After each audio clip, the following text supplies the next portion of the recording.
Yo, what's good? I know. 12 days in to 2026 is the first show of 2026 that I've done. I know. I'm slipping. I'm tripping. But we got a lot to talk about. All right. Lynn-Sanity is taking over. All right. Lynn-Sanity is taking over. And we got a lot of football to talk about. So let's get to it. It's I.O.W Sports Show, Late Night Owl Edition with your man Wildcard Mara, episode 497. Let's freaking go. Yeah, Solid Hill TDS, what's up? Yeah, come on. I.O.W Sports Network, Late Night Edition. Let's go. Come on. We about to raise the bar. Wild card Mar. Everybody grab a seat, cause you know we about to spark. Late night sports talk. Modelo Le Cigar. Man, you don't wanna start. Wild card Mar. We about to raise the bar. Wild card Mar. Everybody grab a seat, cause you know we about to spark. Late night sports talk. Modelo Le Cigar. Man, you don't wanna start. Wild card Mar. Hey. L Boogie with the hot flame, ashtray full of top names, little tree for your membrane. This the 9-hour time frame. I just snatched up a 6-pack, got my hands on a lid pack, whipping up a little batch of snacks. Yeah, man, I think I'm all set. Late night, can't sleep, go ahead and just tap in. Better grab you a cold one, and we about to get some laps in. Wild card on the microphone, he'll hit you with a couple flurries. Y'all need to just strap in for some entertainment sports commentary. We about to raise the bar. Wild card Mar. Everybody grab a seat, cause you know we about to spark. Late night sports talk. Modelo Le Cigar. Man, you don't wanna start. Wild card Mar. We about to raise the bar. Wild card Mar. Yeah. What's good, y'all? What's good, peoples? I know. Like I said in the intro of the show, it is January 12th, and this is the first episode of 2026 that we have done. And I apologize, y'all, but it's for good reason. It's because I've been busy with personal life, job. It got very hectic through the holiday season. Holiday season came and went. I caught the flu, but all that's passed. Happy New Year, everybody. Hey, matter of fact, Happy New Year's, everybody. Cheers. Y'all know what time it is. Crack them beers open. It's another year, being alive. Talk some sports. What's good, Crafty Southpaw? Hey, Happy New Year's to you, my brother. Cheers. Always a pleasure. Always appreciate your support, Crafty Southpaw. Always appreciate your support. But look, I know we got a lot of NFL football to talk about. All right, but I got to talk about the most hottest thing that or polarizing thing that people are talking about. Look, this is Lynn Jones. All right. If you're not familiar with Lynn Jones, it's time to get familiar with her. All right. I'm just gonna put it to you like this. All right, this is what we're gonna do. All right. This is what everybody's talking about with Miss Lynn Jones. All right. Here's the clip right here. I just want to tell you, congratulations on your success, young man. Thank you. You hold your head up, all right? You guys have had a most magnificent season. Thank you. And you did a great job out there today. Appreciate so you it. just hold your head up, okay? Thank and you, ladies ma'am. and gentlemen, Duval, you the one, all Thank right? you, ma'am. keep it going. We got another season, okay? I appreciate Take it. care and much continued success to you and the entire team. Thank you, ma'am. All right. That's what she's in the sports media talk realm, or pretty much what she's what's going on with her. All right. And that was her speaking. Yes, she is a reporter. Again, I don't have the syndicate that she has. It is a legit syndicate. The Jacksonville, hold on, let me pull it up because I want to give Miss Jones her respect. All right. Make sure that we know what she's doing. Know that we are putting the proper respect on Mrs. Jones. All right. I know she is a Jacksonville reporter. The Jacksonville Free Press is the syndicate that she is attached to. Sounds like she's a bit of a fan. And And it's funny that you say that, Crafty Southpaw, because I think that's what's causing the, the stir.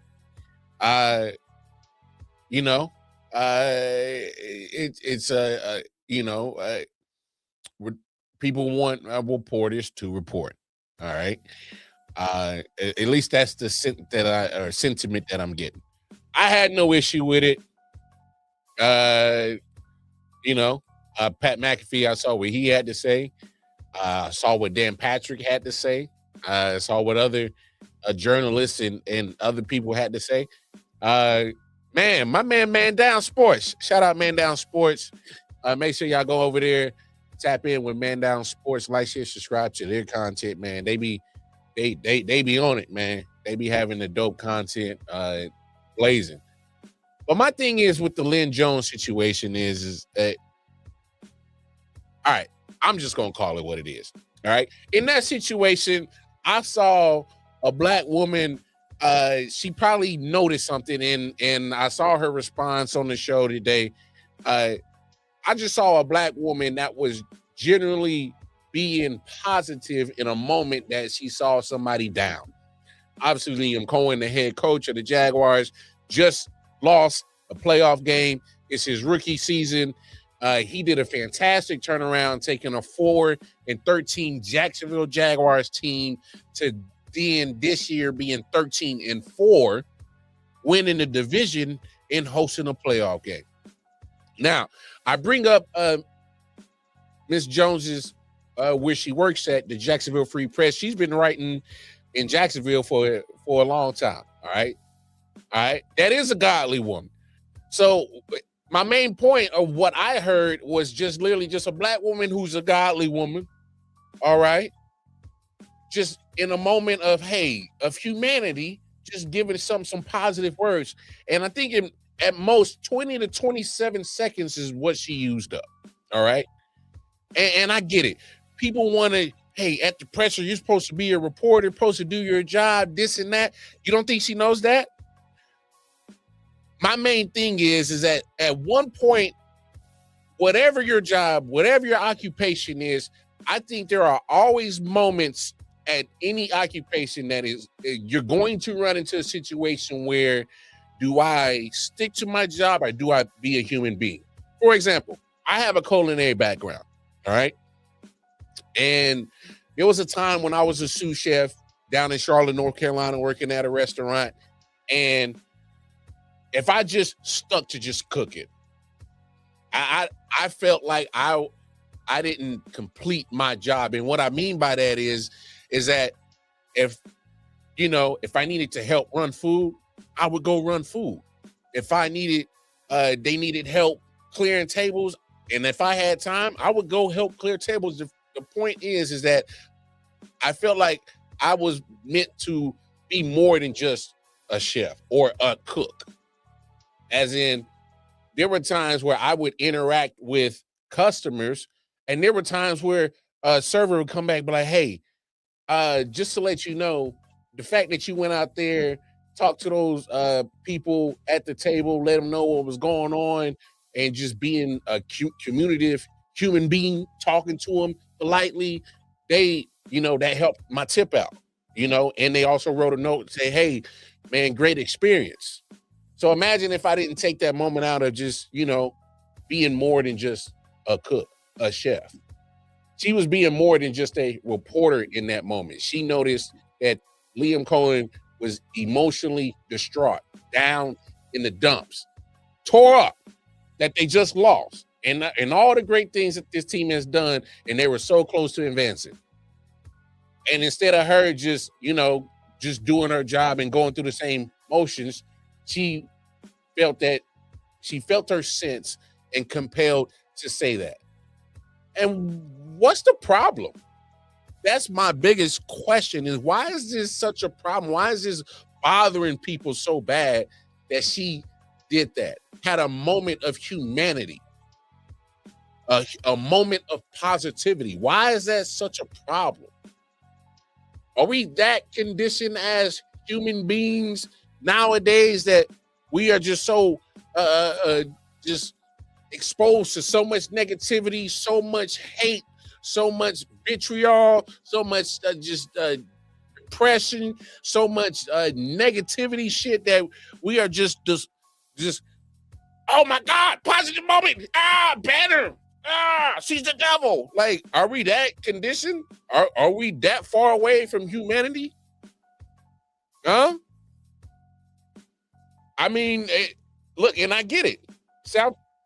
You're not wrong. She did sound like a fan, but she also sounded like a person that was just like, hey, I know you're down. I can see you mentally, emotionally down, but I'm just going to remind you of the great season that you had as a rookie head coach in the NFL that just turned around a trash-ass program before you stepped into it, and you immediately turned it around.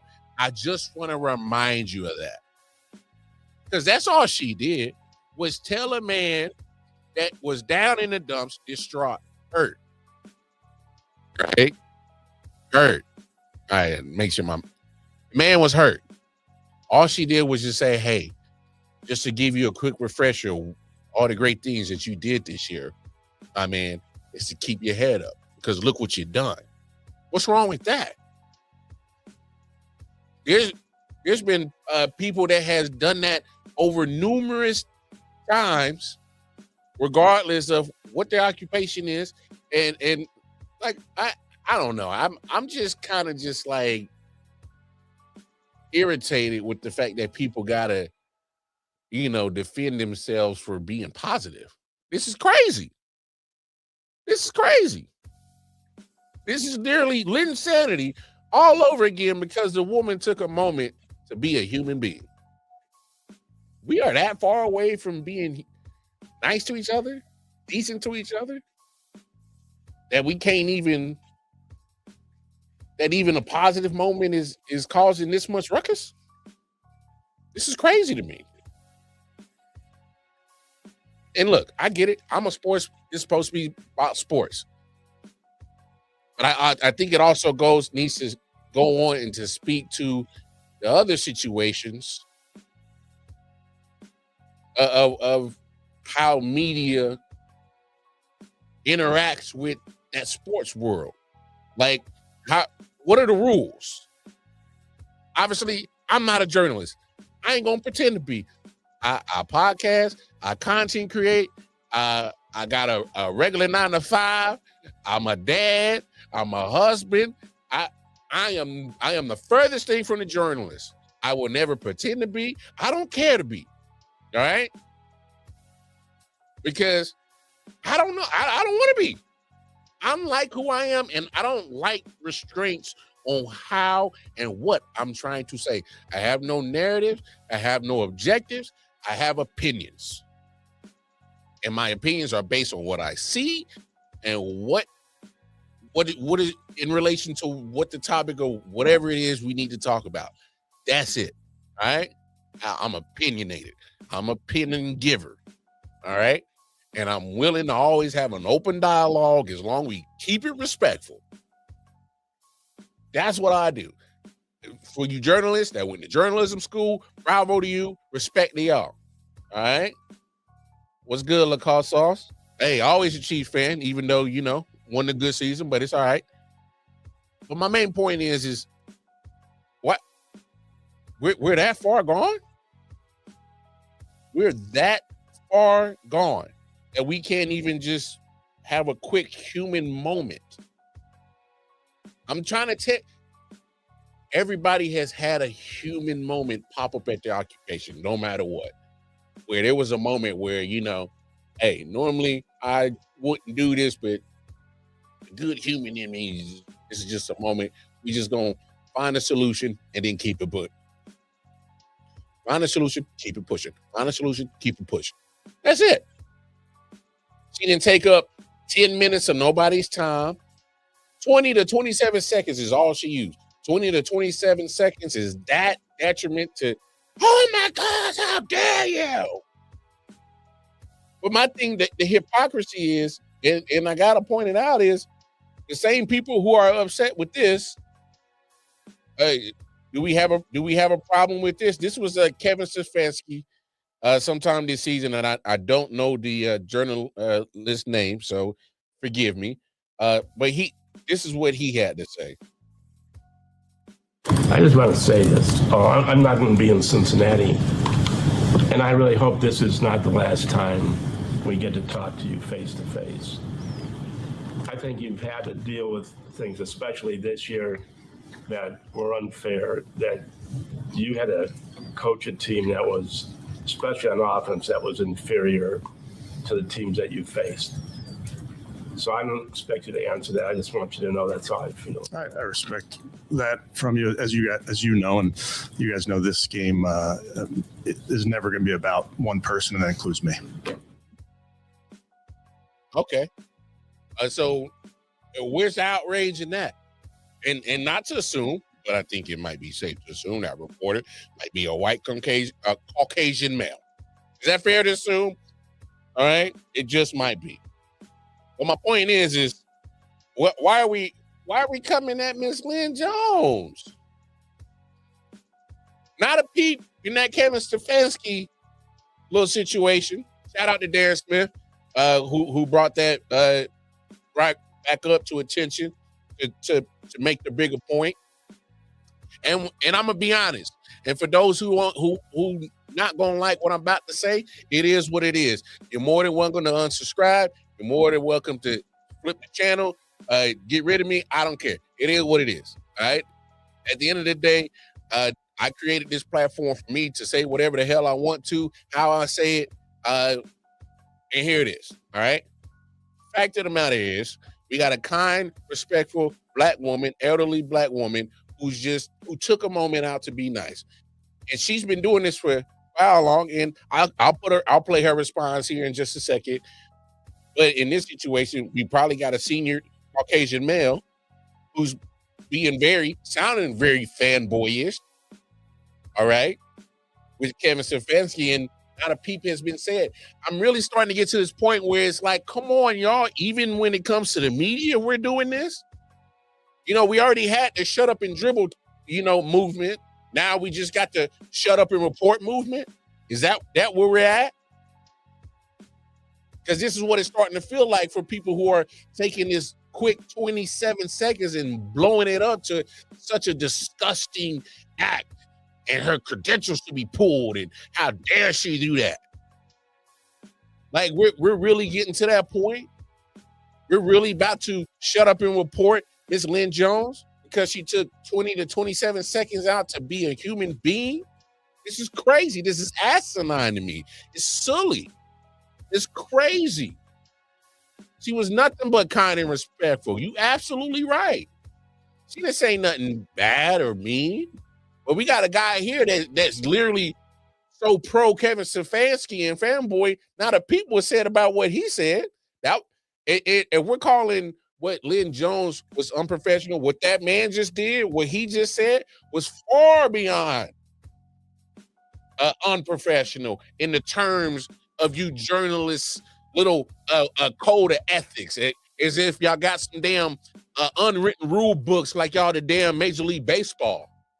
Y'all worse than MLB, all these unwritten rules. Where if they unwritten, they not rules, damn it. You want rules and regulation on how to do your occupation? Write the motherfuckers down. Amend them. Come up with 10 commandments. I don't give a fuck what you do as journalists. Then do it. But you're getting worse than Major League Baseball with all these unwritten rules, which this is so unprofessional. Fuck out. Miss me with that bullshit, bro. Come on. But you know what's great? Is all in the midst of this madness, all you haters been throwing dirt on Lynn Jones, boy, y'all making her popping. She's been around the media game for a minute, because I'll play a clip. She'll split out. She'll blur her credentials. But y'all really got her on another level. She really about to catch her 15 minutes of fame because you hating that much. Was hating on her so much for what she did yesterday, she had to respond. She was in Jacksonville news channels first thing this morning. They couldn't wait to get her on TV. That's what she said. Called you fake media, said that you shouldn't even have been up there asking those kind of questions. So when you heard that, how did that make you feel? I don't take no offense to it. Listen, I've been in this business more than 25 years. I've interviewed from Barack Obama to Terry Bradshaw to, what's my guy named Tiger Woods. So he can say whatever he wants about fake news. I am a member of the Black Press, NNPA, the National Newspaper Association, that's been around more than 100 years. I'm the associate editor of the Jacksonville Free Press, one of the more than 230 African-American newspapers still printing in this country today. In Jacksonville, you have the Florida Star since 1955. We've been around since 1986. In Philadelphia, the Philly Tribune has been printing since 1884. In my hometown of Detroit, the Michigan Chronicle has been printing since 1935. So support the Black Press. So you can call me fake all you want to, honey. I've been doing this a long time. Let me tell you something. People know me. People know me. Okay, Lynn.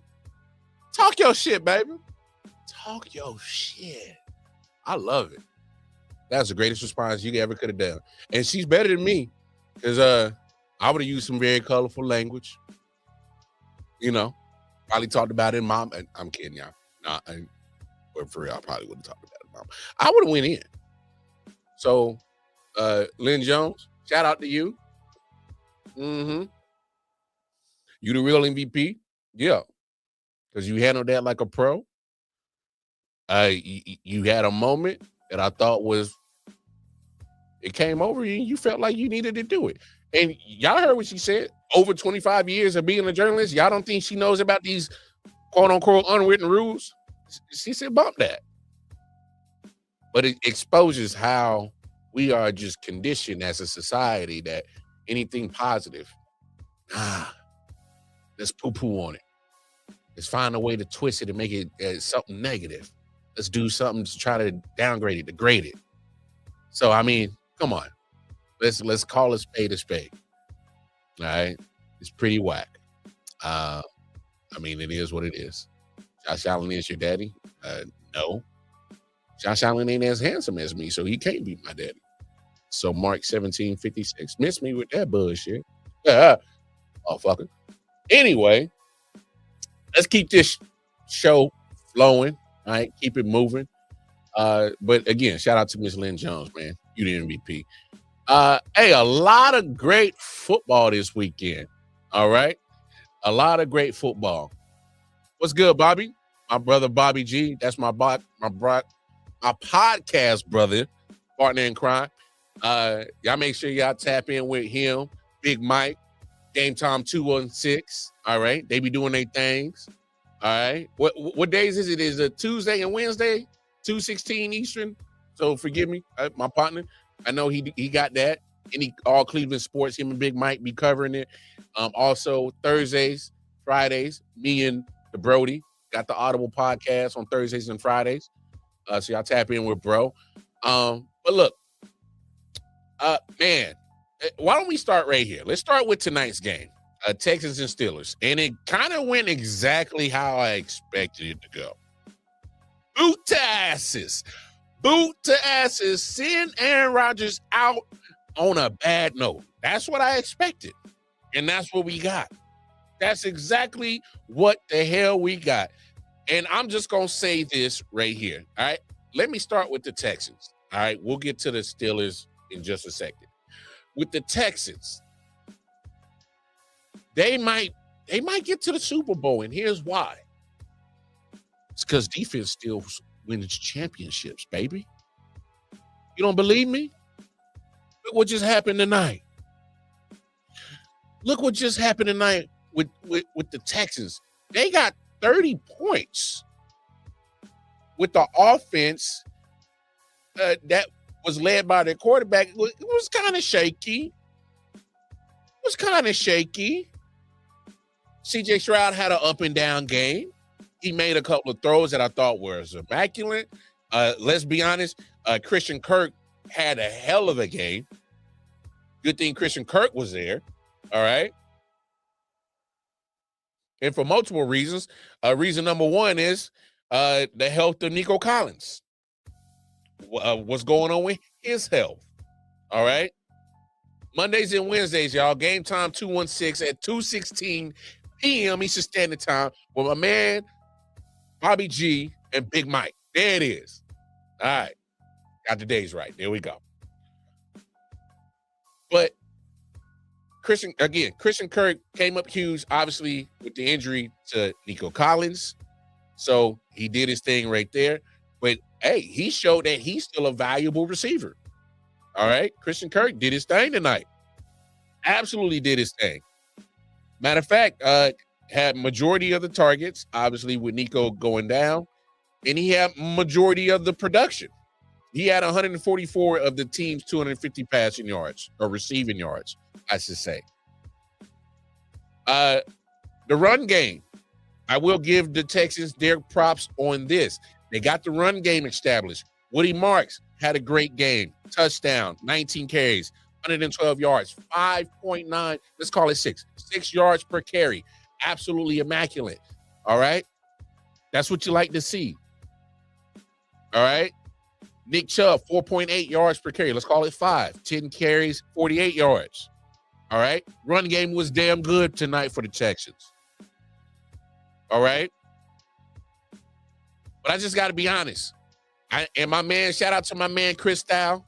Catch me and him every Tuesday, Airhead Chief Podcast, talking about Chiefs football and all NFL football. Hey, I thought he was crazy when he was talking about it early in the season. I'm like, damn, you ready to give up on him? And I think I'm on that CJ Stroud train, as in he might not be it. I don't think CJ might be it.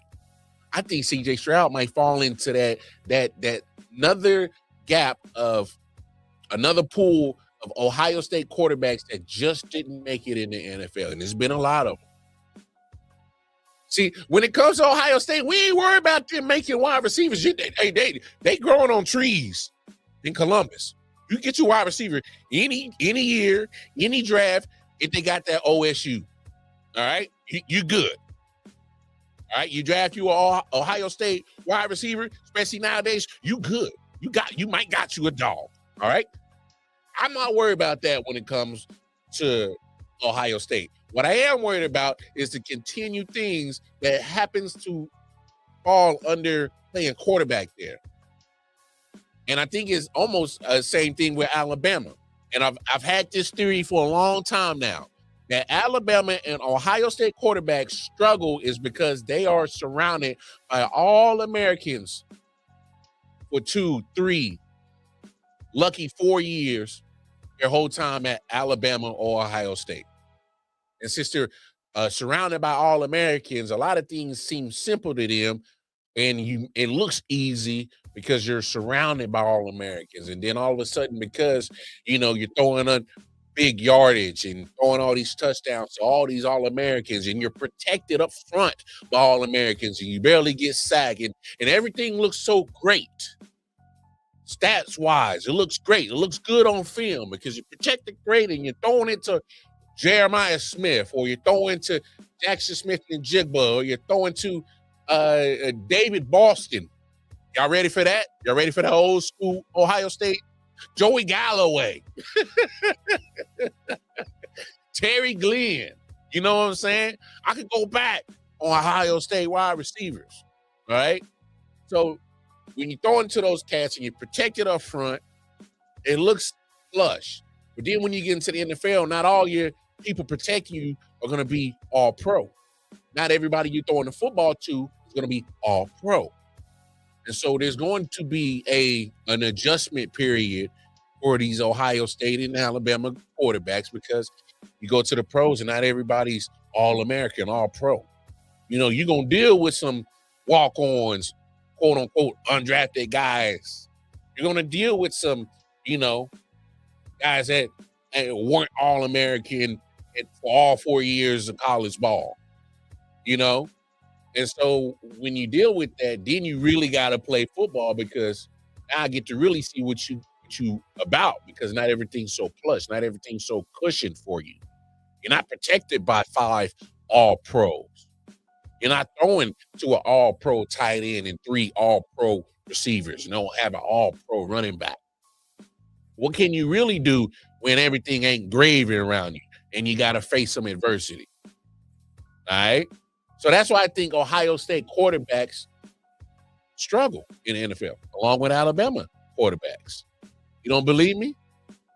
There's some conversation about Jalen Hurts right now. We'll talk about that in a second. But right here, I just thought CJ Stroud, he did make some plays, but I thought he left some on the table. Because if you really look at this score, take 14 points. Take 12 points off the board. All right. Everything else, field goals. 1 touchdown. All right. A rushing touchdown. I mean, and that rushing touchdown from Woody Marks, hey, it was garbage time. But that defense, this is why they're going to get to the Super Bowl, because that defense, in spite of the up and down and inconsistency that you've been having with CJ Stroud, not only are they dominant, they scoring.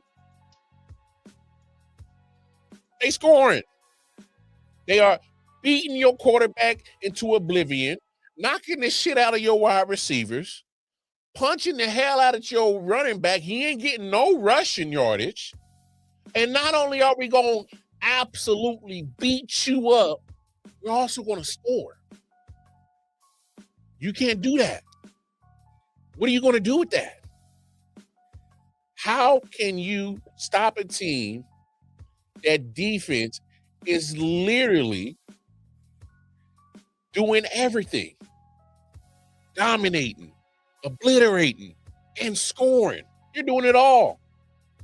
They are absolutely being dominant. That's that Texans defense. And to an extent, they're neck and neck. Denver got the same type of situation going on. You got the up and down of the quarterback. But one thing that's been consistent is the defense. Don't be surprised you see a Denver-Houston AFC Championship game, because they both look pretty similar to each other.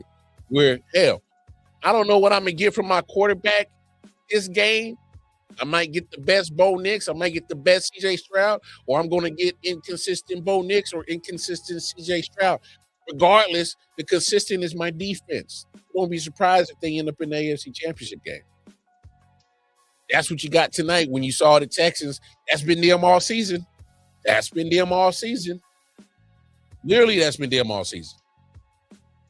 Shout out to the Texans. But let's move to the Steelers side. All right, let's talk about the elephant in the room. If this is Aaron Rodgers' last game, let's keep it football. All right? One of the best throwers of the football. And I don't think nobody can doubt that. I'm just talking football. When it comes to that, Aaron Rodgers is one of the coldest quarterbacks to ever touch the field. Period. And I don't think there shouldn't be a debate on that. All right? If you want to have the conversation, when you throw in his personality, his attitude, how he interacts with people, fine. You won't get much pushback on it. I think he's a dickhead. All right?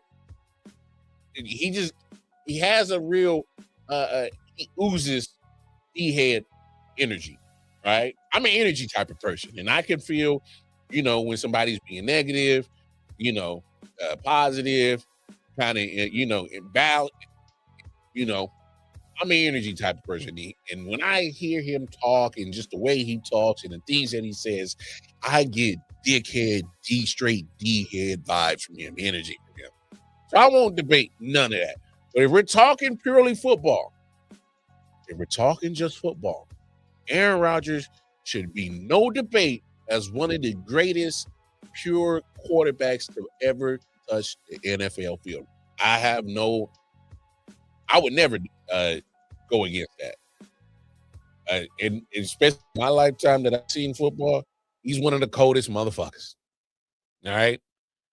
If there's one thing that Stephen A. Smith that was right, he's a bad man. He's always been a bad man. So let's give Aaron his props are due. Right? But we're not surprised that the Steelers got their ass kicked like this. Are we? If you're a true football fan, you knew good and damn well what the script was going to go with the Steelers making it to the playoffs. First of all, we knew they was going to sneak in the damn playoffs, limp in the damn playoffs. It's what Mike Tomlin's been doing. I saw a stat earlier. He ain't won a playoff game since 2017, but he's been there. He's over 500 every year. Mediocre Mike. That's the inside joke I got with my homie Corey. Mediocre Mike. And I'm not trying to poo-poo on Mike Tomlin because I think the fact that you're consistently being above 500, the obstacles that he's dealt with, they ain't found him a quarterback since being left. You know, a franchise that has been fantastic at getting and drafting wide receivers over many of years somehow can't find him a wide receiver. They had to go trade for DK, and he's, in my opinion, I thought that was a reach, and the fact that they paid him was a reach. But what do I know? All right. He has a solid running back, young offensive line, so you're going to get the ups and downs that comes with that. The defense this year was atrocious. It was bad. It was putrid. It was disgusting, and it did not live up to the standard of what we all, as football fans, think of the Pittsburgh Steelers defense. It wasn't good. Point blank period. Just call a spade a spade. It wasn't good. But I know what a lot of people are going to say. Oh, Mike Tomlin should be fired. And you know what? In most cases, in most situations, a coach that continues to just mosey into the playoffs and get bounced out the first round year after year after year after year. See, those franchises will get sick of that. They'll be like, yo, you hit a glass ceiling. You got to go. We need a new voice. Matter of fact, it just happened to John Harbaugh, a Super Bowl winning coach. He's out of a job because, hey, man, you know, you keep hitting this glass ceiling, or you keep missing the playoffs, or hell, you keep losing these one possession games. Yeah, we love you. We love that Super Bowl you brought us in 2013, but damn it, we can't keep hitting this glass ceiling. They moved on. But most teams aren't the Steelers. I'm sorry to burst your bubble, Steelers fans who want Mike Tomlin to go on. He's not going nowhere. You know why? Look at your franchise. You got 3 coaches over the history of your lifetime. Chuck Noll, all right? Bill Cowher, all right? Mike Tomlin. That's it. That's your coaching history. In other words, you don't make changes. In other words, he's going to have to resign. He's going to have to quit. He's going to have to walk away. He's going to have to leave on his own terms. Because the Pittsburgh Steelers franchise has a history of not firing coaches. Bill Cowher left on his own terms. I'm pretty sure Chuck Noll left on his own terms. Guess what? Mike Tomlin's going to leave on his own terms. Ain't going to be no firing. They might call it a mutual a parting of ways. But it won't be called a firing. But it's going to be more of a resignation than anything, because that's just the franchise history. But I got no beef with saying why he should go, because we, in most cases, hey, yeah. Hey, man, you ain't gonna keep mosey on in and just being over 500 and think we okay with that, we cool with that. Especially as a fan base, you got to get tired of that. You know what this situation is with the Steelers. Yeah, we're going to have this roller coaster regular season. We'll sneak into the playoffs, and that'll be the end of that. That's been the Mike Tomlin's tenure. Take out a Super Bowl victory and another Super Bowl appearance. You got a guy just getting into the playoffs and being 500. Hey, I'm just stating facts. I'm just being real. But one thing I will give Mike Tomlin, the fact that he keeps getting to the playoffs, the fact that he keeps getting to 500 with some of the crazy rosters that he has, I'd like to see what y'all can do with that. Most coaches would have failed and been fired 2-3 years in. I'm just being real. So as much as I can see the give and take when it comes to the conversation of Mike Tomlin. That's all I'm saying. Okay? I'm just wanting to point that out. All right, let's go back to Saturday. Saturday, Rams, Panthers. I'll be honest. I was shocked at the effort that the Panthers gave up or that they put up. I was actually shocked at the fact that the Rams didn't look like the Rams. The Rams were looking like a team that, hey, man, yeah, man, we just happy to be here. Blah, blah, blah. It's the Panthers. We'll go on. And then they realize, oh, we got to play some football. It's halftime, and it's 17-14, and they in the game. Oh, we got to play. We got to play football. Yeah. Got to play football. I got it, man. I can't remember the guy's name. I got to shout him out. I thought he played a hell of a game for Carolina on defense. What's his name? He was fantastic. He was all over the place. Mike Jackson, number 2, cornerback. Yes. Bravo. I mean, he was putting the clamps on Devontae Adams. Putting that seat. What the youngest do? Put the seatbelt down, clamp him. Ah. Hey.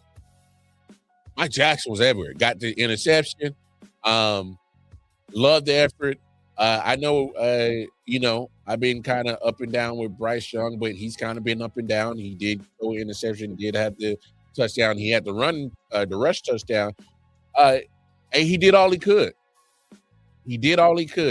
I'm a little disappointed that the offensive coordinator didn't stick with trying to get the run game going a little bit better.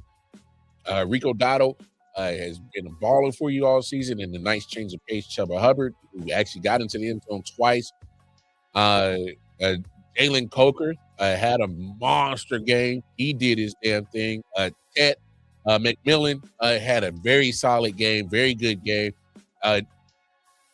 Sidebar conversation. Don't be surprised if Ted McMillan gets some votes for Offensive Rookie of the Year. I don't know if he'll win it. He can make a case because he did have a 1,000-yard receiving season. He can make a case. I'm willing to hear all kind of arguments about it, but I think he's going to get some votes for some first place votes for sure, but I don't think he'll win it. But don't be surprised if he makes some noise when it comes to that. But no, when it comes to the Panthers, man, and I'm going to touch the Panthers first in this one. Look, they were the golden trash bag of the NFC South. That division was not good this season. You had 3 teams at 8-9, so you had a team that was going to get the playoffs with a losing record, which is crazy. But it didn't matter. The Panthers did not look like an 8-9 team, and damn sure did not have the mentality of an 8-9 team. Kudos to them. Look, I'm not big on moral victories, but I just wanted to shout out, especially Mike Jackson, that cornerback who had a hell of a game, and give the Panthers a prop. I lived in Charlotte, North Carolina for 17 years, so I gotta. I don't want to say the Panthers are my second team because I don't believe in having second teams, but I have a soft spot in my heart for little kitty cats. Meow, meow. That's all. I lived in Charlotte, North Carolina for 17 years, man. How could you not? How could you not have an infatuation with him? And I love the color, that Carolina blue that they got. This fly ass color, one of my favorite colors. But no, Panthers did well. Obviously, I think they understand what they got to fix in the offseason. You got to get more offensive line help. You got to. Running back, I think you better find a way to keep Rico Dotto. And I hate to say it, but Xavier Legette, I like you. I like your country ass. I think you cool as hell. Got a cool personality. I think you might need to change the scenery don't think Charlotte's good for you. Either you and the OC can't get on the same thing, same page, but I don't know what's going on. The biggest mystery about that game is where did the Panthers D disappear to? And hey, that was weird. I kind of think that Matthew Stafford finally woke up, especially on that final drive and that touchdown throw he threw to Parkinson. That was a crazy throw, crazy catch by Parkinson. But that Chapel, I don't know. Defense just decided to just poop the bed in the second half, especially second half. But not. It was just weird. I don't know why they changed up the coverage. They should have stuck with what they were doing, especially the way that Mike Jackson was locking down Devontae Adams. Looked like they was playing a lot of man coverage, and then all of a sudden they went to zone for some reason in that last series. I don't know. I'm just as mystified as you. All right. But when it comes to the Rams, I'll say this, and I'll be brief with the Rams because I think it's, they're good. I thought they were sleepwalking, and they can't do that going against the Bears, and they can't let up because if you saw the Bears, speaking of that next game, the Bears don't quit. All right, y'all. This is the part of the show where Malcolm Mar admits that he might have been wrong about some shit, and I'm okay to admit that. I might have been wrong about Caleb Williams. Okay? I'll eat that. All right? But you know what? It's because he was with Matt Eberflus. That's why. He was with his old fool ass as head coach. See how coaching matters. See how coaching matters. Ben Johnson comes in, and we got Caleb Williams looking like, oh, that dude kind of nice. That jump throw that he did at the end on that fourth down to Roma Dunze had no business making that throw. I don't even know if Patrick makes that throw. I don't know if Josh Allen made a hell of a throw on Sunday himself. So no, Patrick makes that throw. But it's very few. That was an elite quarterback level throw. I might have been wrong about Caleb. I might have been wrong. I might have been wrong about Caleb. Because Ben Johnson got him to kind of, reel in the craziness. He's shown a lot of mobility with his legs this year for sure, which he's done before. Even back to his days at Oklahoma, he was doing that. He was running. I might have been wrong about Caleb Williams. The Bears are for real. Here's the only problem I got with the Bears. Now, the defense is opportunistic. They will get the turnovers. They will cause them. Damn it. Are they going to be able to get enough stops in this playoffs? That's the only thing that worries me. Yes, they're going to, get the turnovers, which are good for you. And I agree. But I'm talking about when you're not getting the turnovers, are they going to be able to stop a team getting into the end zone? And that's the only question mark I got about the Chicago Bears defense. Because right now, Caleb Williams has answered all the questions I got about him. He has good wide receivers. He has 2 good running backs. Offensive line, they invested some money in that. You can see the improvement in that. I'm not worried about the offense. And with Ben Johnson, I ain't tripping about that. Can that defense get a stop if they not getting the turnovers? Is my biggest question. It's my only concern I got with the Bears. If that defense can get the stops when they need them, when they're not getting the turnovers, or get a team to only kick field goals to get in the end zone, they might fuck around and be in Santa Clara. I'm just being real.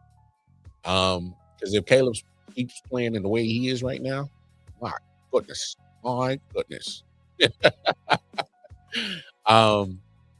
Rams had the best offense in the playoffs, in my opinion.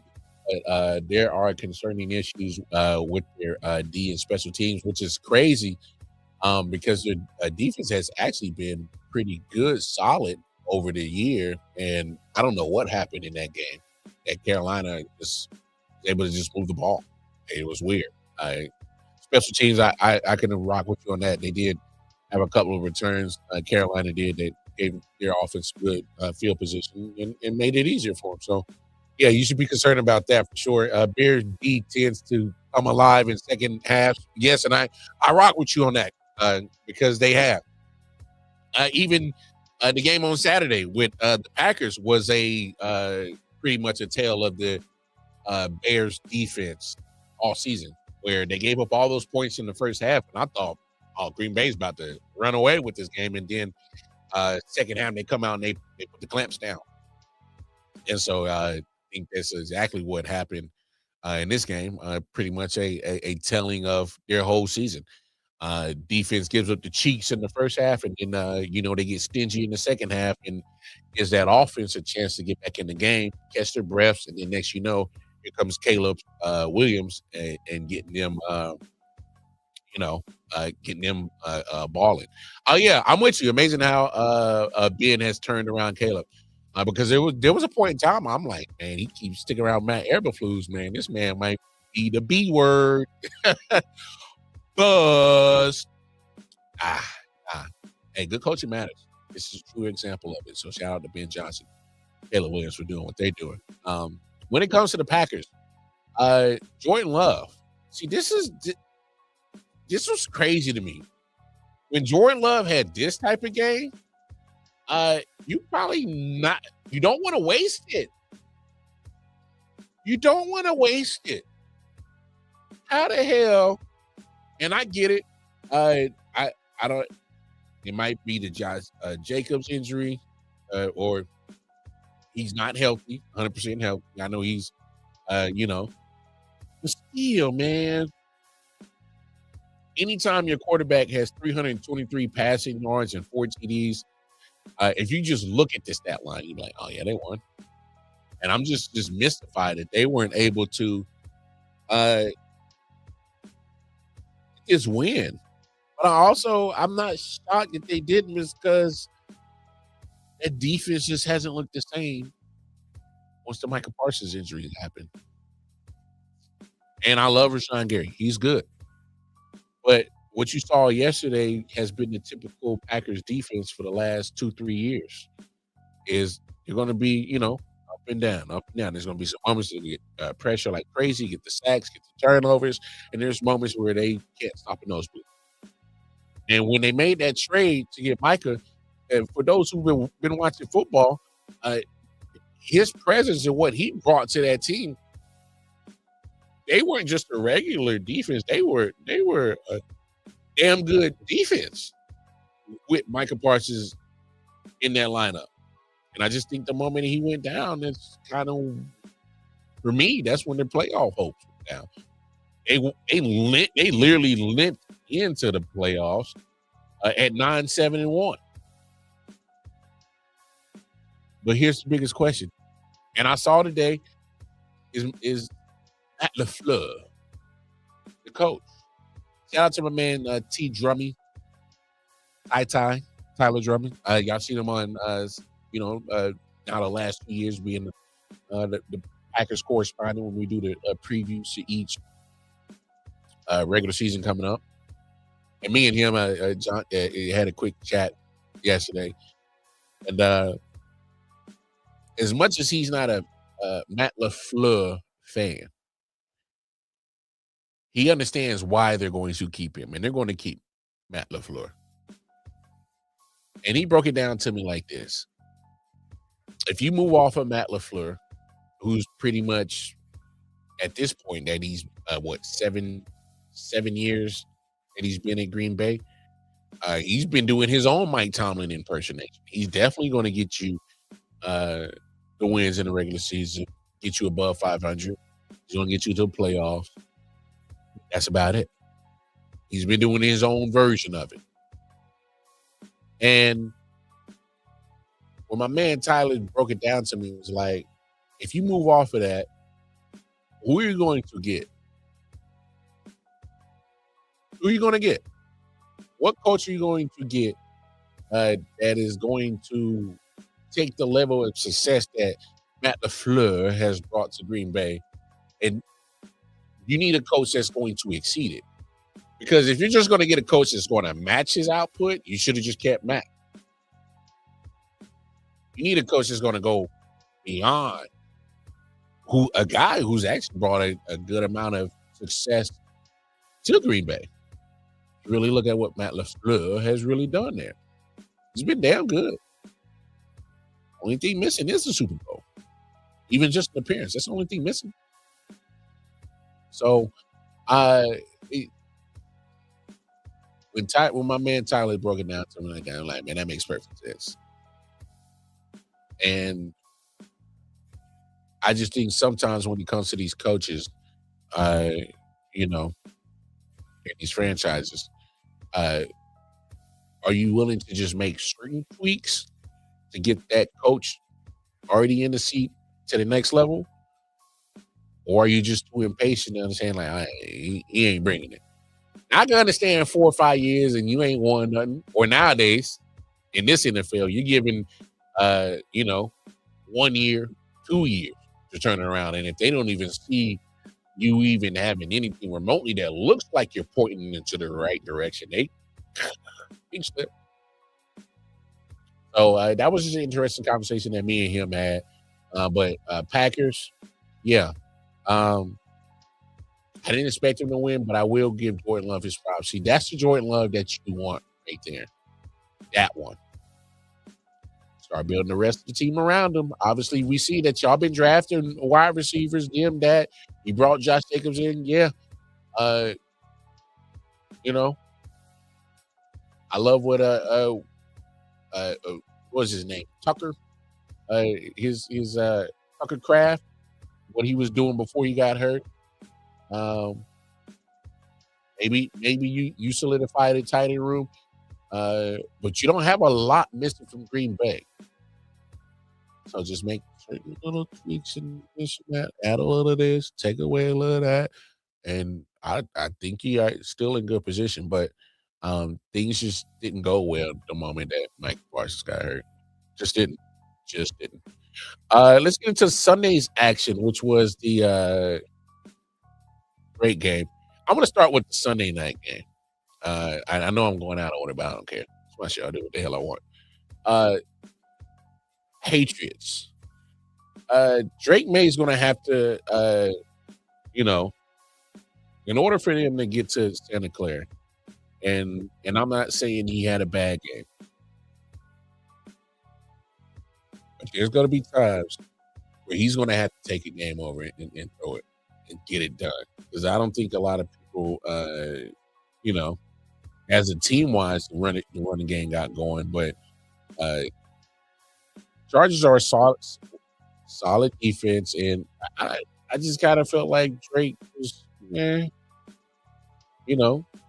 completed 17 throws, missed 12, and it was kind of, I just kind of chalked it up to just good defense. And if he's going to have those type of games against good defenses, what type of game should I expect when he actually goes against an elite defense? Oh, we'll find out this weekend, right? When Houston comes to town. They got no stress. They on the road, no pressure. You're in front of your home crowd. They're going to play free. That's the last thing you ever want to think about, is that Houston Texans playing with no pressure and playing free. Lord have mercy. Well, I hope you got your affairs in order, got your AARP. Yeah, I know you're not old enough, Drake, but I hope you got that health insurance popping, bro, because they coming. They coming. Oh, come on. Hey, you a bot, bro. Don't come in here with that crazy shit talking about fire Andy Reid, the Super Bowl winning coach in Kansas City. Now if he has this season, next year, you can have that conversation, Vontae. All right. What the Chiefs look like this year, if they look like that next year, you can have that conversation. You can start having it. because then it's going to start looking like that point when he was at Philly was like, all right, you've been here long enough, but now you're starting to go the other direction. Then that's fine. So, relax. If you're a real Chiefs fan, I think you're crazy to say that. Before 2013, before Andy Reid got here, what'd you have? Oh, I tell you what you had. You had a whole bunch of disappointment. All right? Because I'm a lifer. I've been here since 87. I know what it's like to be disappointed. I know what it's like to be, hearts just crushed.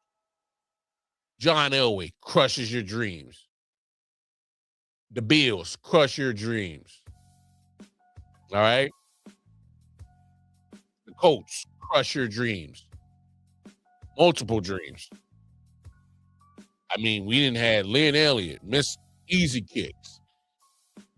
All right? We had two offenses with the coach and the Chiefs versus Peyton Manning. First offense that got stopped, that team was going to lose. Coach came up with a stop. Guess who lost? So I've been through it all. Am I very critical of Andy Reid? You're damn right. It's because you set a new standard for us. We was losing a lot. Now that we winning, I got different expectations. That's just human nature. But no, Chargers Patriots. Back to this. I think Drake May is going to struggle against great defenses. He's got an elite defense coming up. Don't be surprised if he struggles. Defense is damn good. Matter of fact, don't be surprised if the Texas Patriots game is very low scoring. Don't be surprised if we get a 10-7, 13-10 type of game. Whole bunch of field goals. Don't be surprised. Because Patriots defense is playing well. And we just had the conversation. The Texas offense is struggling. CJ Stroud is inconsistent. All right. He struggled with a Pittsburgh defense who ain't good. So how am I got confidence? If I'm a Texas fan, how I got confidence in CJ Stroud where he played bad? It's a bad.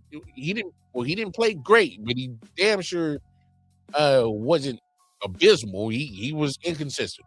If that type of play what he put on this play tonight, where he did make some throws, but then he left some money on the table against a solid, damn good Patriots defense,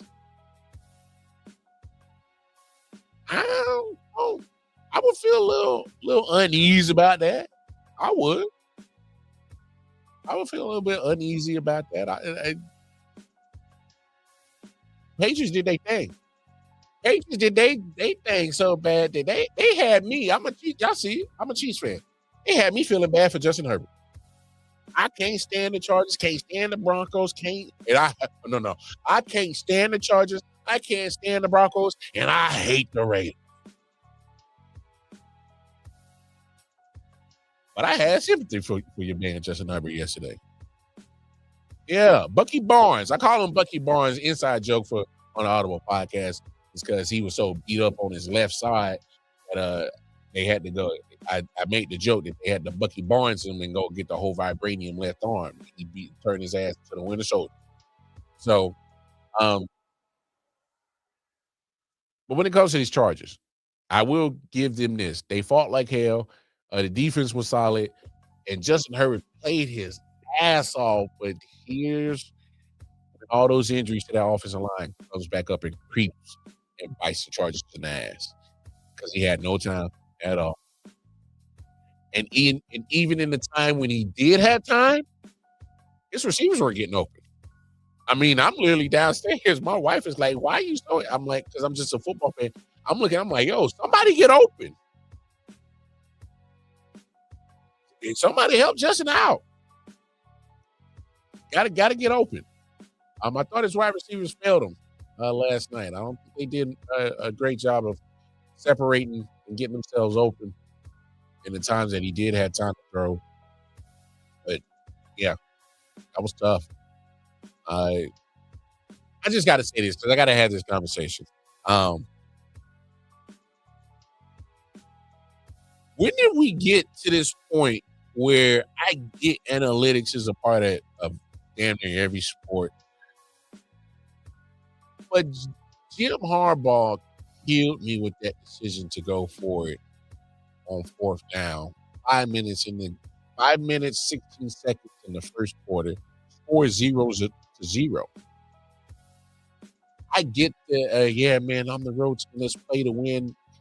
But sometimes I think these coaches be outsmarting themselves. Take the points. This first quarter, it's 0-0. 5 minutes and 16 seconds. I'm saying just take the points. You're right there. So if you miss it like they did or don't make it like they didn't, okay, so that's a long kickoff. Well, why don't I just actually go and get the points, get at least the 3 points, and then actually go do a kickoff? If I'm going to do a kickoff, then I want it to be after I got points. But with you being so deep into their territory, and when you don't make it, they consider it a long kickoff, a long punt. No, I call that a missed opportunity to get points.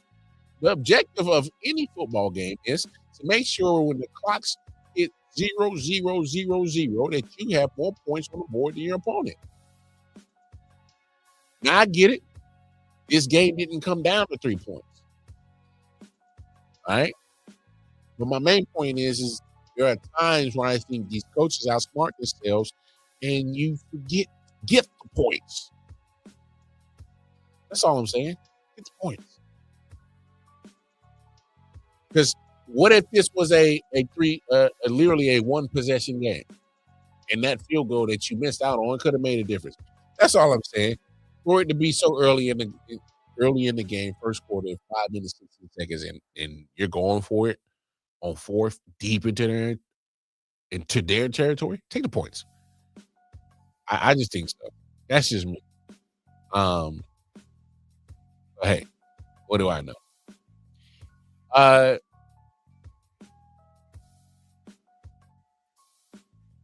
The actual game that kicked off Sunday's action, Bills Jaguars, was a fantastic game.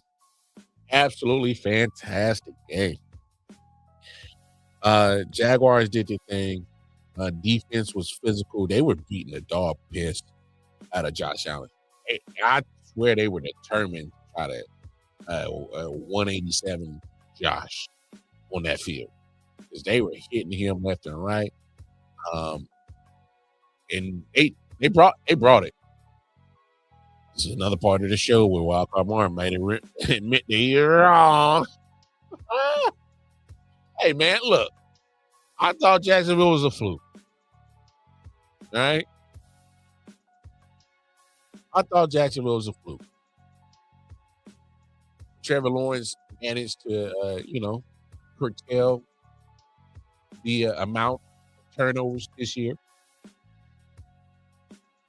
Liam Cohen did a fantastic job turning that 4-13 team around to 13-4 and winning the AFC South. Did a fantastic job. He did a fantastic coaching job. Defense was flying, getting after it.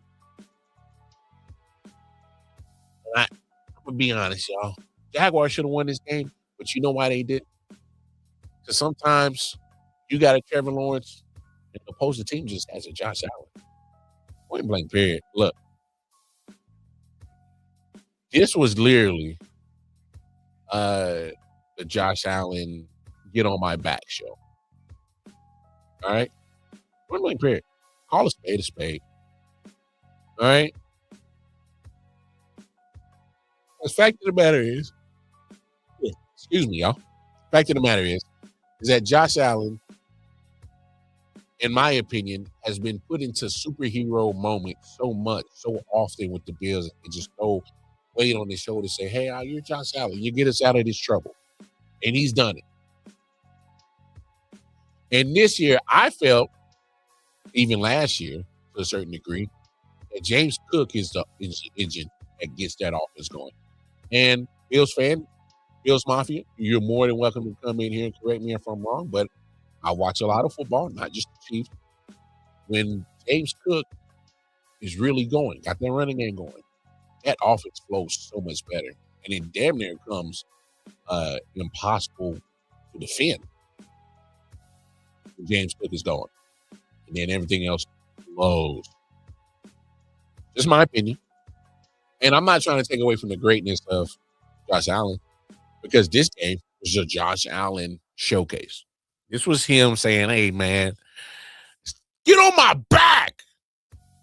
And it wasn't just any old regular get on my back. This man was checked out for concussion. He done smacked his throwing hand on the back of his teammate's helmet. Then got his knee probably all twisted up, folded like an Auntie Annie's pretzel. So this man turned into a full vibranium iron made man on Sunday. I mean, was getting literally the dog pissed, beating out of him. And this was just a Josh Allen showcase. Sometimes you got your quarterback, they got their quarterback. Sometimes when you got a Josh Allen, it is what it is. You just fell victim to it because Josh Allen, he was the reigning MVP for a reason. He's good. He's damn good. Hard to tackle. He made a throw to Brandon Cooks that was ridiculous. Stood there right in the pocket, knew he was about to get blasted. Delivered the throw. Ain't on it. That was just good football right there. What Josh Allen did? Get on my back.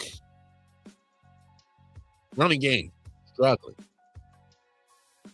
All right. Get on my back. Khalil Shakur. He'd probably be a damn good tool for a lot of teams. I don't know if any team would ever see him as a one except Buffalo, because he is the number one. Keon Coleman made one play and set the rest of the game. Josh Palmer's already on IR. Can't even remember the names of the other wide receivers. But when Khalil Shakur is making all these catches and on all these targets, there's a reason for it. Josh trusts you. That's for one. And two, Khalil's been producing. When he gets the targets. Yeah. He's your number one. He'd probably be a number two at best for other teams. But damn it, you ain't got to like Josh Allen. But I'm gonna need y'all to really put some respect on his man's name. If you like football, just put some respect on homie's name for what he did yesterday. They were beating the dog piss out of him. Boy. And he still made plays. Went into a very hostile territory, came out with the dub.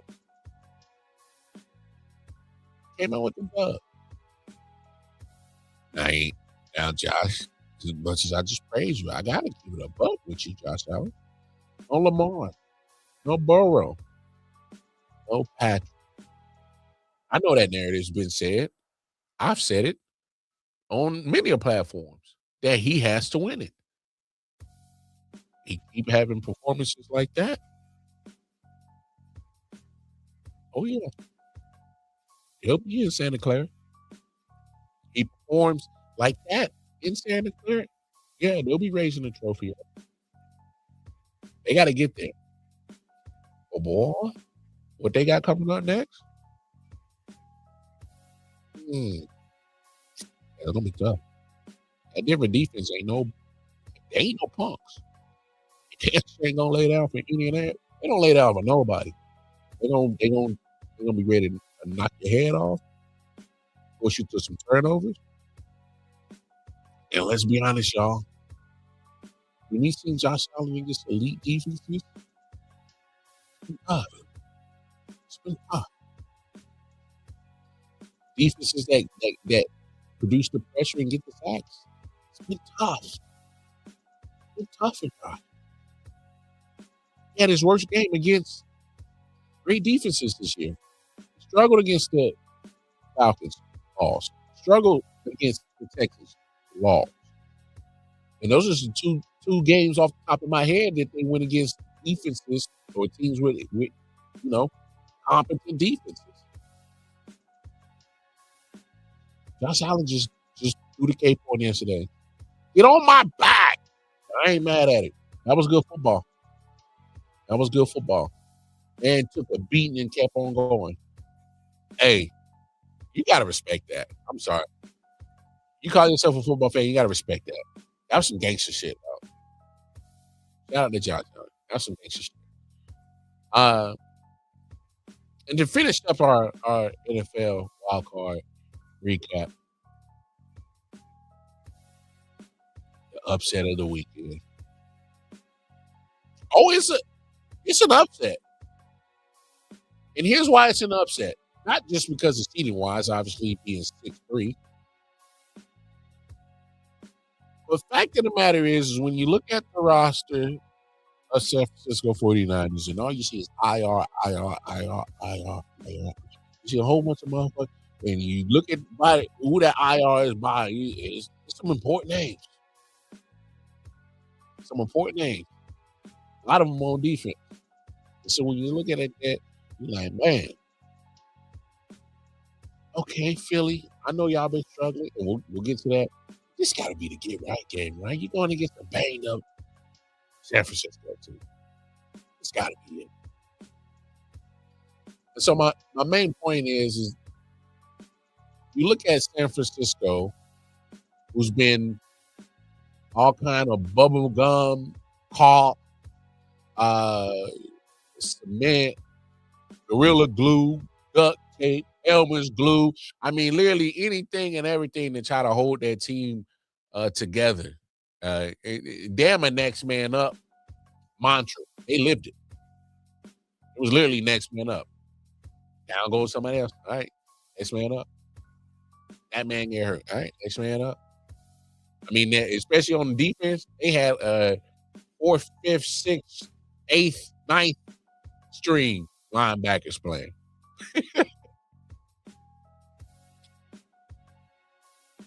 But when it comes to the 49ers, as I dissect them first on this game, hey, man, I'm just going to say it. Hey, when these awards come out for this NFL honors and whatnot, I was a big, let's show Liam Cohen his love and give the Rook his prop, Coach of the Year, for what he did for that turnaround. And I would have said he was a shoo-in. But after Sunday night's game, not so fast, my friend. And the reason why I say that is because name another coach that has, Kevin Stefanski done it. The team's just literally just losing players left and right. And this has actually been the par for San Francisco 49ers and Kyle Shanahan. Ever since he's been there, they always got injured. Every year. Never fails. My main point is the fact of this year, when literally it's damn near all of your starting first and second string defense is getting hurt. And he's been having to coach a hell of an offense of scheme when there was times where Brock Purdy missed, I think, about 7-8 games. George Kittle missed some times. Trent Williams has missed some times. He had Mac Jones in there looking like Joe Montana. Mac Jones was looking good. Matter of fact, Mac Jones should be thanking Kyle Shanahan right now. You know why? Because he's about to get Mac Jones paid. Ain't no way they're going to be able to keep Mac Jones unless he's already under contract next year with the 49ers. That's the only way they keep him. Because if he's not, if he's a free agent, damn it, ain't no way you're going to be able to keep him. Because Mac Jones looked damn good in that relief time that he gave for Brock Purdy. Next man up mantra. Oh, they lived it. They lived it. And I got to give Kyle Shanahan his props with his coaching job. And not only that, just the balls to throw, had that Juwan Jennings throw. That's big nut shit right there, bro. You gotta have big balls. Grande cojones. Hey, Kyle Shanahan, my coach of the year. I don't give down. Get that man coach of the year just of what he just did yesterday. Because that ain't no slouch ass defense that he just took down. That wasn't no cupcake defense. Back half of this regular season, that Philly defense been one of the most nastiest defense of the NFL. When you got Big Davis and Jalen Carter in the middle, just causing havoc, disrupting everything. Zach Bond being a fantastic linebacker. The secondary is all right, coming to his own. They had a moment. But I just got to give it. My man, Time 18-1-8. It's not easy being the New England Patriots when they had Tom Brady and Bill Belichick. Now you want to get rid of Andy Reid. More of a concern than Patrick Mahomes. Well, I ain't trying to get rid of Andy Reid. I think were you responding to that? I hope so. But and I'm gonna be honest with you. With that, with time, all right. As a Chiefs fan, I watch a lot of Chiefs games.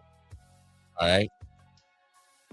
If you got concerns about Patrick Mahomes, I don't think you're really watching the game.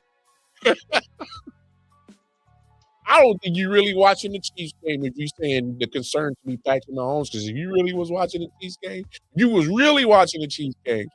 You should see a lot that Patrick Mahomes masks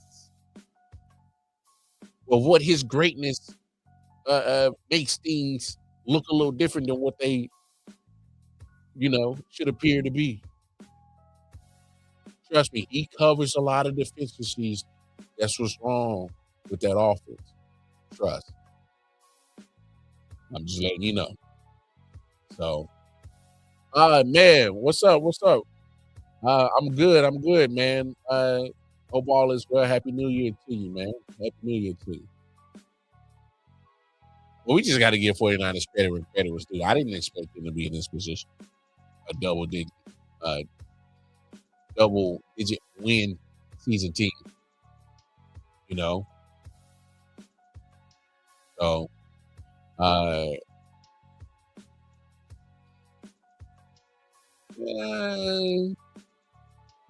understand how you feel about the great Patrick Mahomes, but he never had an injury like this. And part of Patrick Mahomes is being great. It's him running. Look at Lamar Jackson.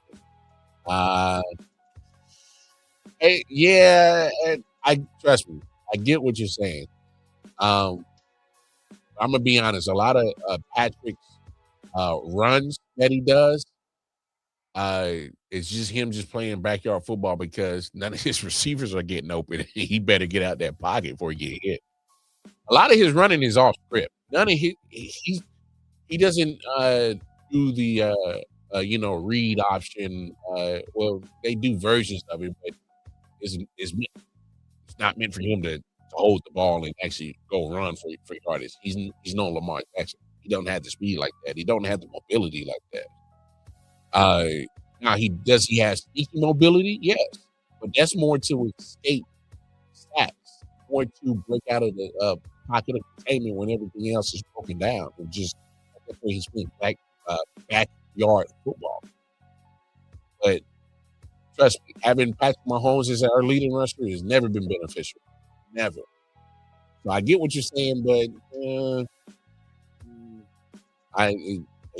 again, you're watching all of Chiefs football like I am, and you would understand how tough a lot of different. Well, what's your thought from Tomlin? Do you think he sticks around? Yeah, I just touched on that a second ago. Yeah, he's not going nowhere. So look at that franchise. They don't change coaches. They got 3 coaches in the coaching history, and Tomlin's one of them. And he's going to continue to be until he decides he doesn't want to be. Just saying. This is how the Steelers operate. You know, did nothing to get us serious talent to replace Ben. I will agree with you right there. They haven't given him a quarterback since Ben left. That's I agree with that. And don't forget to throw in small hands. He was in there. They drafted him in the first round. So Rudolph, a decent college QB, but they had 4 years to figure out. He wasn't the answer and went into full panic mode. Got to pick it, yep, and hung it up, yep. With the draft capital Steelers have next year, a new coach can figure something out. Tomlin can go all offense. Two, I think he goes only on mutual agreement. And I did kind of mention that, but yeah, I did kind of talk about that. I don't think he's going nowhere. But hey, thanks for the comments, my man. So I appreciate you for interaction. But yeah, 49ers are fantastic, man. When it comes to Kyle Shanahan and Coach everything. Yeah, man, Coach here. All right, formally period. Let's get to the Eagles. Let's get to the Eagles part. And before I give my take on, I guess, what is it, solutions? Hey, man, this is what I love about certain people who just keep it real when it comes to the media. Check out my man, Swagger. And I'm not going to teeter around it. Kevin Patullo ass need to be gone. This was a horrible year of calling offensive plays. And I don't think the Philadelphia Eagles offense is as bad as we watched it based on the talent. That's what kept us on the string all year long. And, he said that on NFL Countdown, Monday Night Countdown this tonight, leading up. Hey, no worries, man. No, you good. I'm able to adjust, man. You good. You good.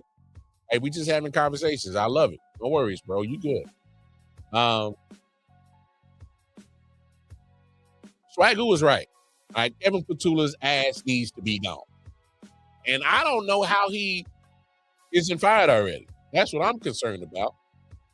But the only thing that's really concerning me is apparently these talks, these talks that Sean Shady McCoy is having with people he's in the know in, and he goes on his podcast Speakeasy and says, well, I know people in the building, and the offense is so dumbed down it's because their quarterback can't do it.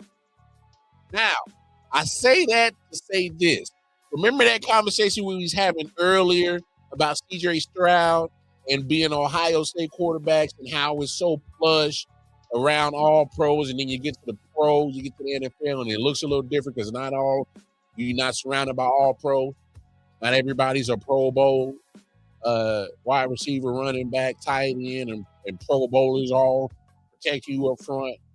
Yeah, ain't so plush like it was at Alabama or Ohio State as it is in the NFL.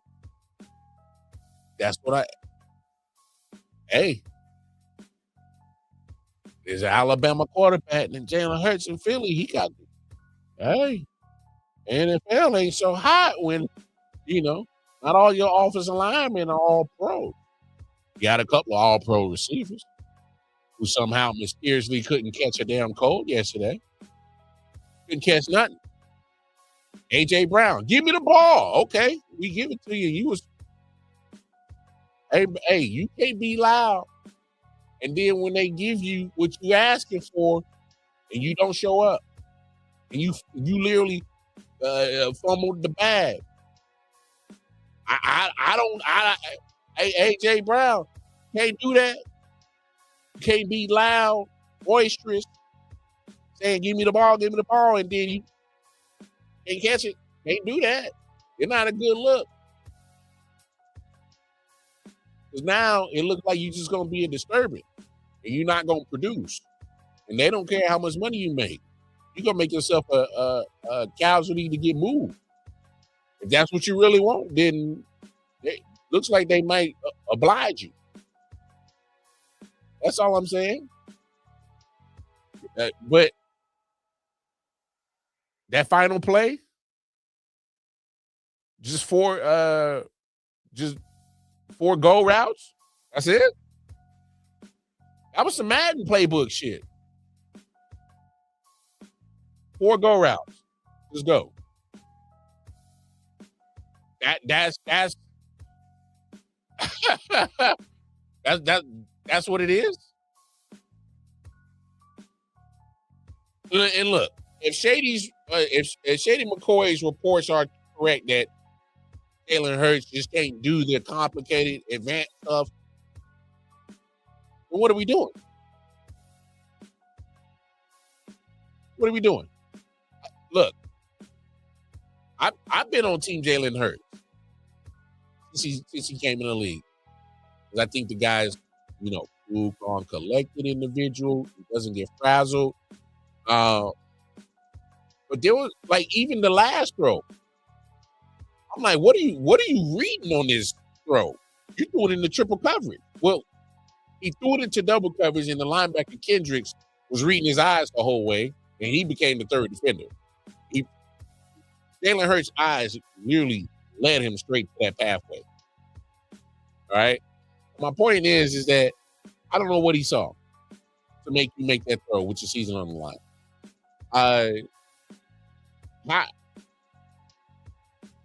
Here's my problem with Kevin Patullo. Okay, say Jalen Hurts is struggling. You still got Saquon Barkley. That man just ran 2,000 yards last year. You can't get creative on how to get this running game going with concepts.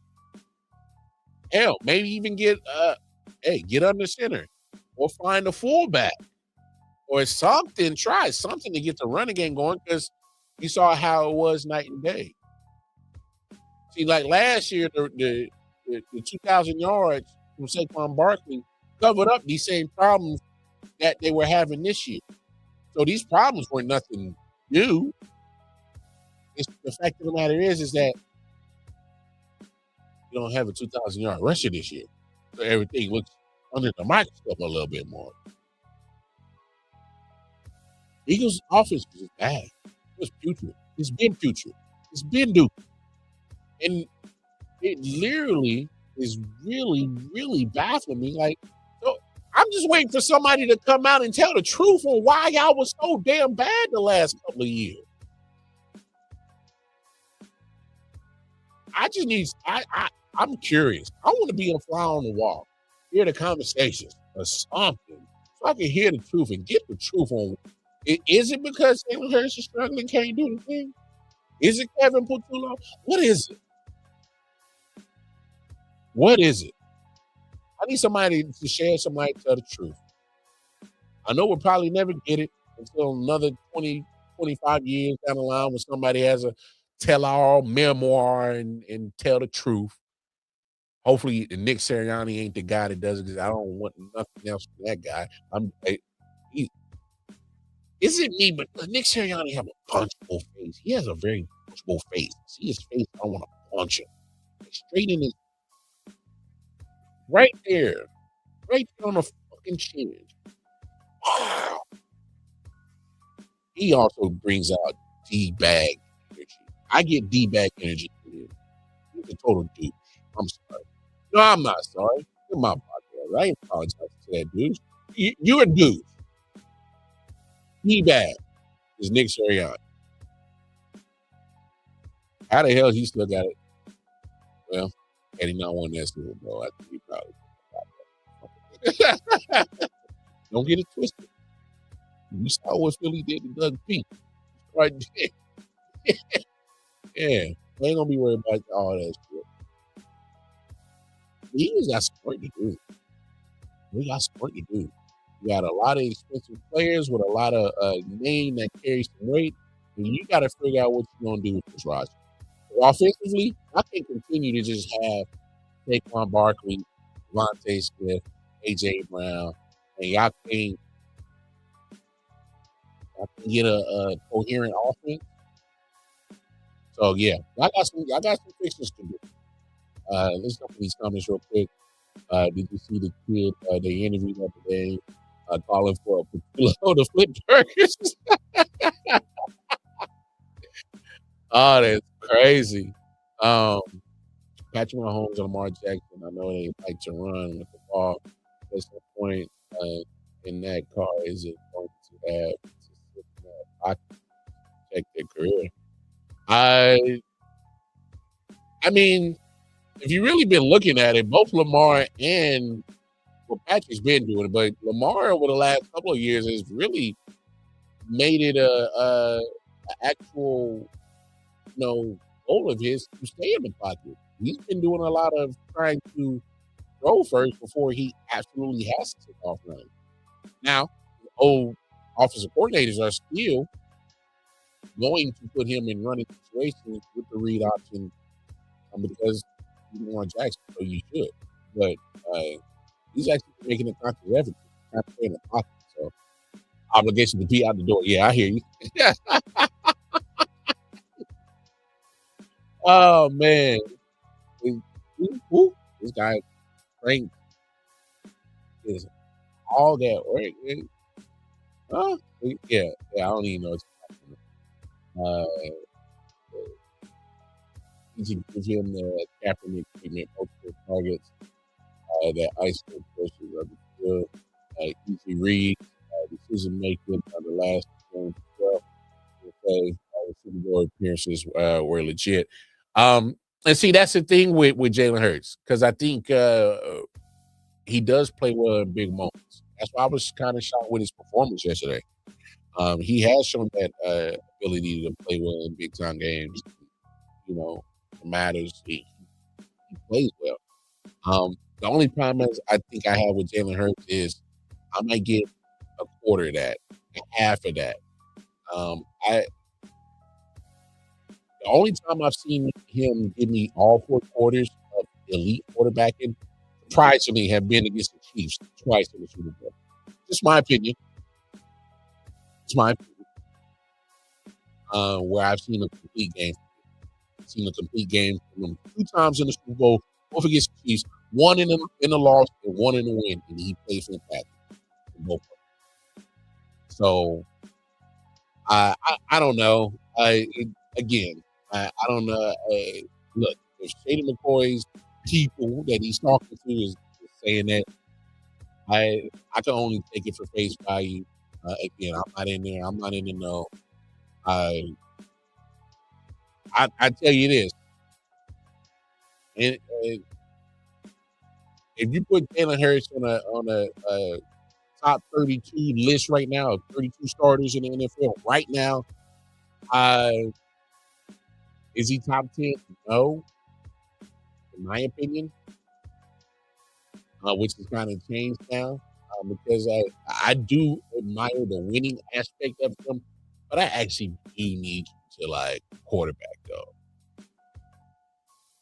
And I think another thing that's really tripping me out is why didn't they use his running ability a little bit more?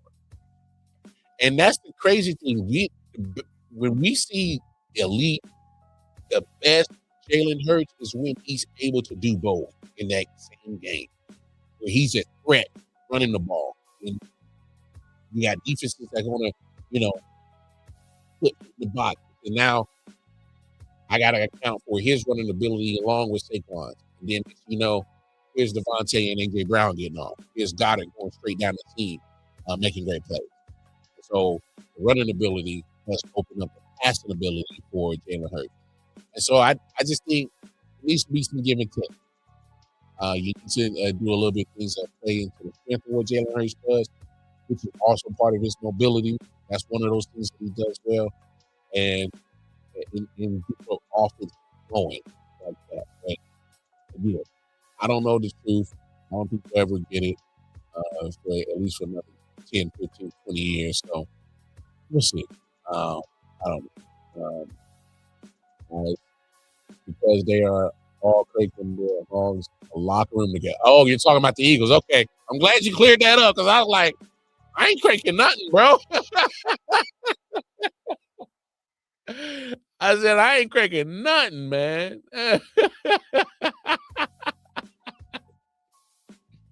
Yeah, so well, you did say the last play was Madden type shit. The roster is literally a Madden with drinks, which is crazy.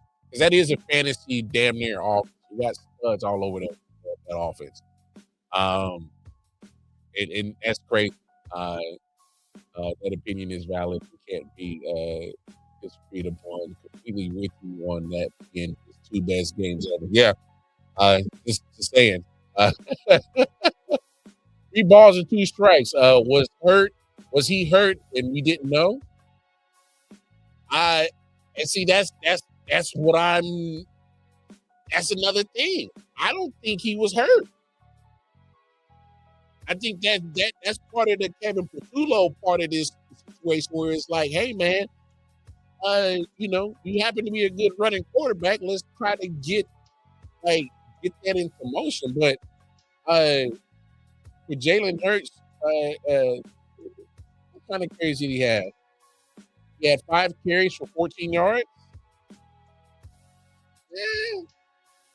I don't know if that's the stat line that I would want. I tell you what part of the stat line I don't like. 35 attempts. Hey, look, I'm just gonna say this right now. I am part of the Jalen Hurts fan club, but 20 to 25 attempts is as far as I'm willing to go. All right, 20 to 25 attempts is as far as I'm willing to go. If you take away 10 of those attempts and actually turn them into running attempts where he has 15 carries and you kind of crank up the yardage, especially, set up that opens up the whole playbook because now if I'm a defensive coordinator, I'm worried about Jalen Hurts running the ball, and I'm worried about Saquon Barkley missing 2,000 yards. So I'm with you. 3 balls and 2 strikes. It might be. I don't know if there's something coming out. I don't know. It was just. It was baffling to me because we've seen Jalen Hurts in most games get more than 5 carries. I don't know. I don't know if that's Kevin Patullo. I don't know if he's hurt. When I'm getting into the memoir, whoever decides to write it first. I don't know. This is probably one of the most baffling cases of football, I guess, history that I've ever seen. This is crazy. Philadelphia's offense has been terrible all year. If you're on the field, you are not hurt.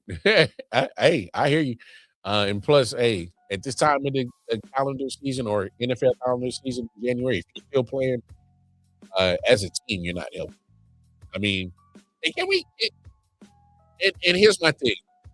Unless you got a devastating injury to your quarterback, I ain't trying to hear the excuses about your injuries. All right? I'm looking at San Francisco. Just won a playoff game.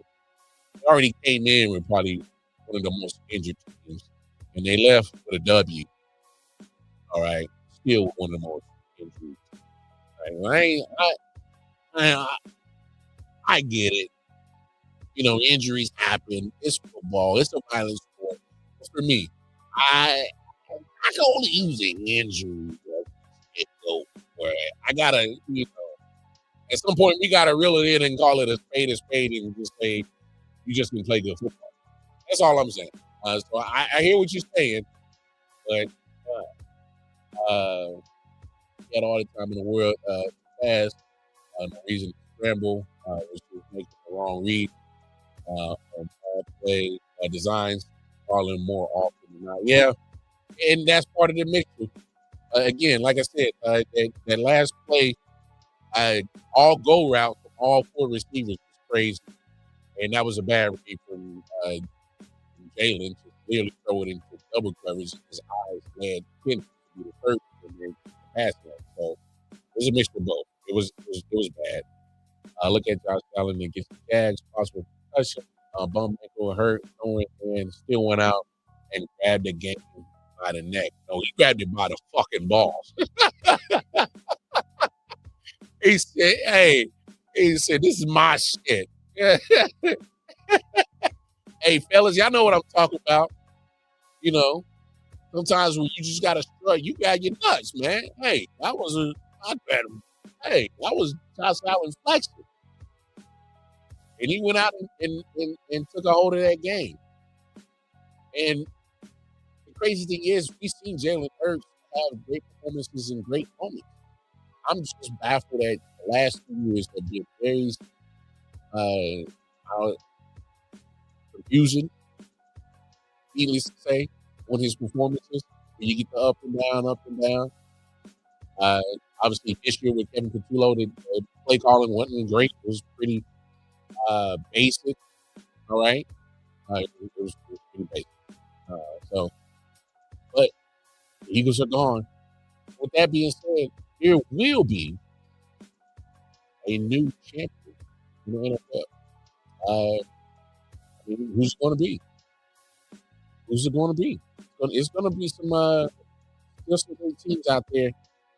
And, as we go over the matchup, Saturday, 4:30 p.m. Eastern Standard Time, you got Bills Broncos up first. That's going to be a great game.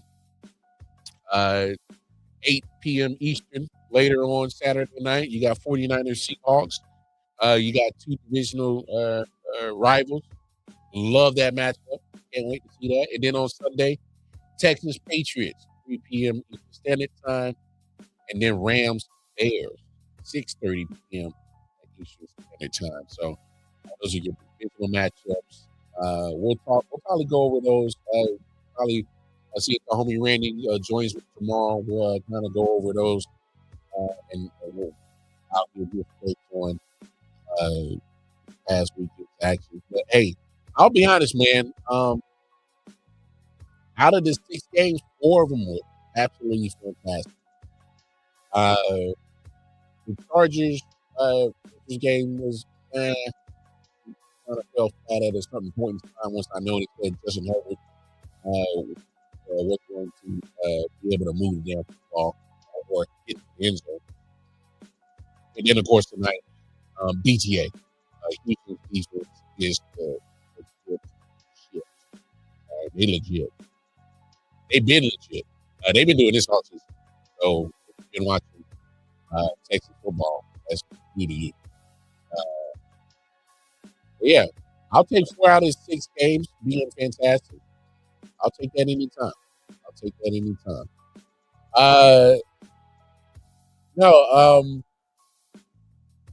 He said he didn't support by saying he wanted OC to return when asked in post conference. Well,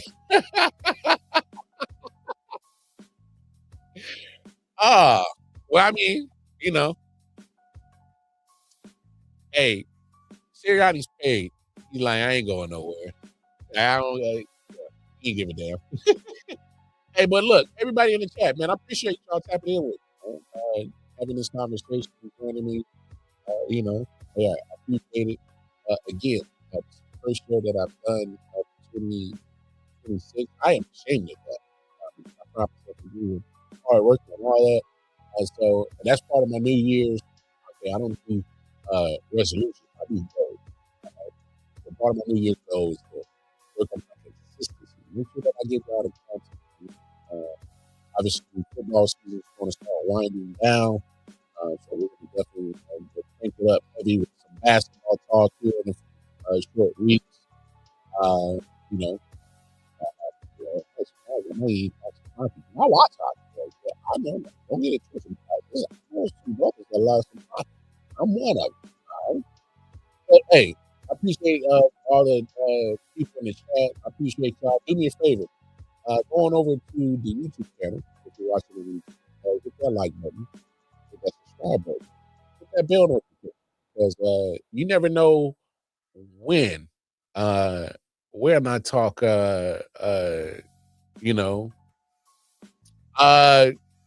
my man Mel, yeah, he out, man, he out here doing his thing, man.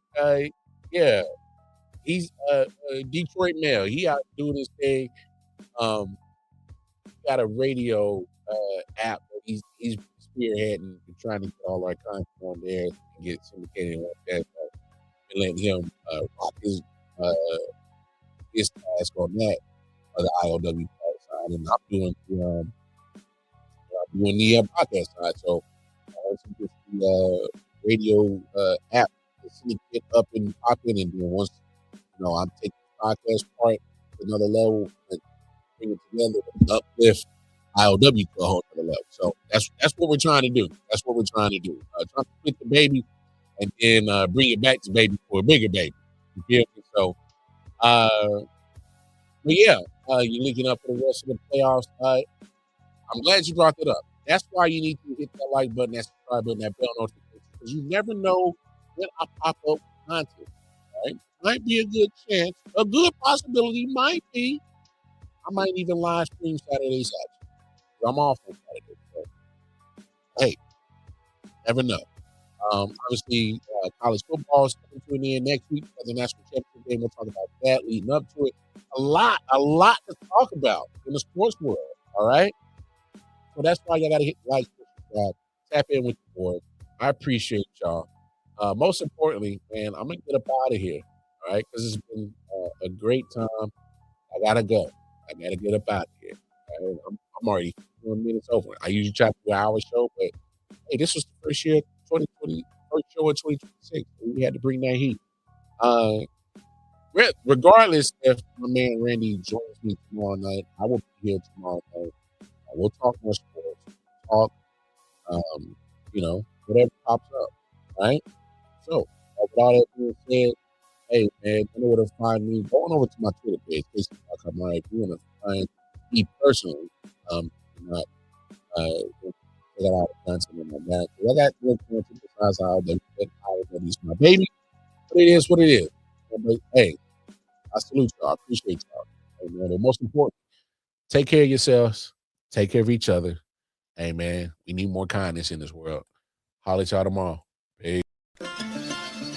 Yeah. Silent Hill TDS, what's up? Yeah, come on. I.O.W. Sports Network, late night edition. Let's go. Come on. We about to raise the bar. Wild card mark. Everybody grab a seat, cause you know we about to spark. Late night sports talk. Modelo Le Cigar. Man, you don't wanna start. Wild card mark. We about to